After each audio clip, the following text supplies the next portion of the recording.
horrible through the last two corners, and now it's Kimi Raikkonen starting his flying lap into Kopp's corner. Here's a man with an awful lot on his mind. Whatever happens here, he's going to have to go 10 places back on the grid. Same scenario as the French Grand Prix last weekend. He hangs it all out because he wants to be as far up the grid as he possibly can be. He'll want to see P1 at the end of this lap because that'll mean P11 and an opportunity to attack. He knows his teammate Montoya is going to be at the front of the grid tomorrow. It is all to play for tactically, and Raikkonen is sticking it on the line here. He's almost 0.4 of a second faster than Jenson Button. Remember though, he'll go 10 places back from wherever he gets.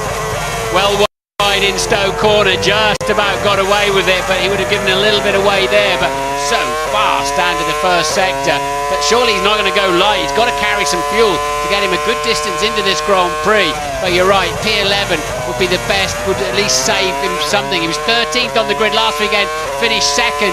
If he can get up to 11, he's got a half a chance still of winning the Grand Prix. Different line altogether to Button through the final part of the complex, but still a third of a second up. This is to put pressure on Alonso, who's now warming up for his flying lap. He'll be the last man to go. He'll be told what Raikkonen's done.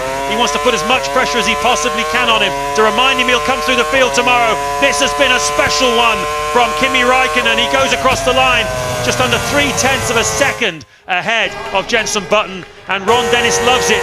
Now last weekend, Martin, remember in France, he was right up the front of the grid, and it turned out he went 9 laps longer in the race than the guys he was racing against. So quick was he in qualifying. It really was an amazing effort. I wonder if he's done the same here again today, and carrying that extra fuel. We'll find out in the Grand Prix tomorrow. Here's a man with who's going to try and snatch the pole then from Jenson Button. Well, Raikkonen's a 10 out of 10 driver for this year, no doubt about it, and so is this man, Fernando Alonso. He's been supreme.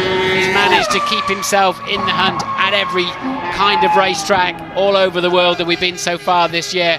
Always with carrying a bundle of understeer, the front sliding around, but somehow he manages to keep good apex speed at the same time. Don't know how, but it works for him. Well, he's a 10th down on Raikkonen after one sector. Very quickly, Michael Schumacher, we missed him out. Marks out of 10. People at home will want to know what you think. 9 for Michael. I think he's put in some stellar performances from time to time, but Alonso now, can he beat Button? I tell you what, that's going to be close, James. It certainly is. Jenson Button a 1:20.207, and Alonso is 0.3 faster than him after the first sector, so he certainly was on target after sector 1. He's coming towards the end of sector 2, rips underneath bridge. A blur to all the people standing underneath, and he's a 100th up on Raikkonen.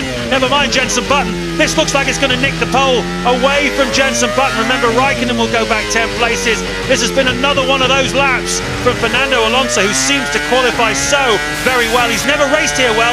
10th is his best result. This is to set himself up for tomorrow for victory at Silverstone. He goes across the line 0.02 of a second faster than Kimi Raikkonen, and that is a net pole. He takes it away from Jenson Button. Kimi Raikkonen will go down to 12th on the grid, so it was a double whammy as far as Kimi Raikkonen's concerned. And live now is a disappointed man, I imagine, Jenson Button.